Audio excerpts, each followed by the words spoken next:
Saint میں opposition leader اور پاکستان تحریک انصاف کے سینئر رہنما سینیٹر شبلی فراز کا کہنا ہے کہ ہمارا اتحاد اپوزیشن کے ساتھ ہے، اگلے کچھ روز میں ان کے ساتھ ہمارے معاملات طے ہو جائیں گے،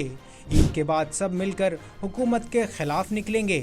پشاور ہائی کورٹ میں میڈیا سے گفتگو کرتے ہوئے شبلی فراز کا کہنا تھا کہ جعلی فارم 47 کی حکومت کا 1 سال پورا ہو گیا، تاریخ میں کہیں اتنے ظلم اور بربریت نہیں ہوئی، حکمرانوں کو معلوم ہے کہ وہ عوام کے نمائندے نہیں، اپنے مفاد میں قانون سازی کر رہے ہیں، عوامی فلاح کے لیے کچھ نہیں کر رہے، اپنے جھوٹ کو اشتہارات لگائے جا رہے ہیں۔ وفاقی کابینہ میں اضافہ ضمیر فروشوں کے لیے انعام ہے، کچھ لوٹے کچھ بگوڑے اس میں شامل ہیں۔ جس طریقے سے ابھی کابینہ کو یعنی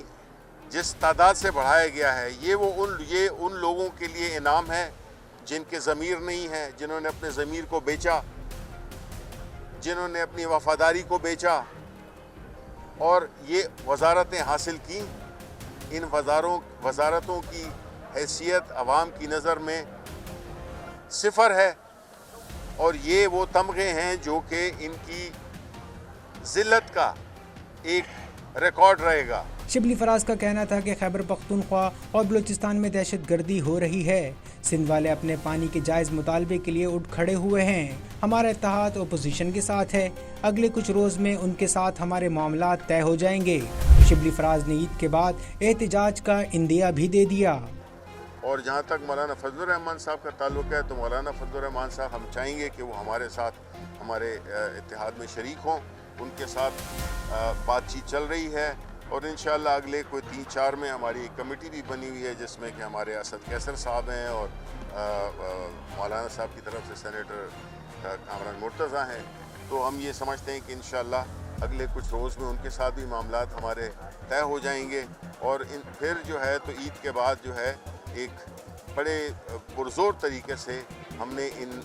یہ جو آئے ہوئے ہیں ہمارے اوپر مسلط کی گئے ہیں، ہم نے اس ملک کی جان چھڑانی ہے ان نالائکوں سے، یہ جو کرپٹ لوگ ہیں جو مسلط کیے گئے ہیں، اور اس ملک کو ہم نے دوبارہ ترقی کے راستے پہ ڈالنا ہے۔ شبلی فراز کا مزید کہنا تھا کہ خیبر پختونخوا میں بنو تک دہشت گردوں کا پہنچنا اب تشویشناک ہے، علی امین گنڈا پور حالات کنٹرول کرنے کی کوشش کر رہے ہیں۔ کہ تاریخی طور پر خیبر پختونخوا میں جو دہشت گردی ہوتی رہی ہے،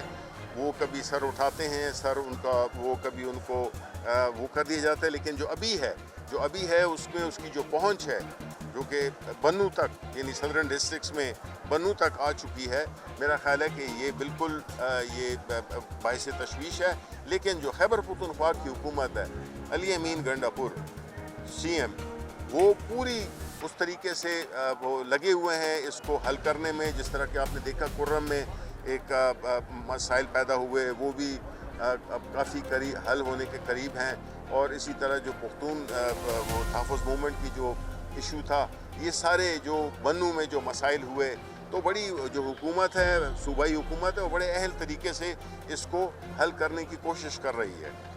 پی ٹی آئی رہنما نے مزید کہا کہ کابینہ میں توسیع اپنے مفادات کے لیے ہے، عوام کے لیے کچھ نہیں، بیک ڈور رابطے کبھی ہوں گے اور کبھی نہیں، جن کو کابینہ میں شامل کیا گیا ہے ان کو اپنی بے وفائیوں پر خوش ہونا چاہیے۔ شبلی فراز کا مزید کہنا تھا کہ مہنگائی عروج پر ہے، دہشت گردی کی انتہا ہے، حکمران مکمل ناکام ہیں، ملک کو بحرانوں سے نکالنے کے لیے صرف ایک شخص ہے اور ان کو جیل میں ڈالا گیا ہے۔ مولانا فضل الرحمان کے ساتھ بات چیت چل رہی ہے، اگلے چند روز میں معاملات طے ہو جائیں گے۔ انہوں نے مزید کہا کہ علی امین گنڈا پور کی حکومت پوری طرح متحرک ہے کہ حالات کو نارمل کرنا ہے اور مسائل حل کرنے ہیں۔ اس ملک میں اگر آپ خود چور ہیں تو آپ اچھے آدمی ہیں، اور اگر شریف ہیں تو کوئی جگہ نہیں۔ آپ کے خیال میں اس بار پی ٹی آئی لوگوں کو جمع کر پائے گی یا محض کچھ ہزار لوگ ہی احتجاج میں حصہ لیں گے؟ اپنی رائے کامنٹ میں بتائیں۔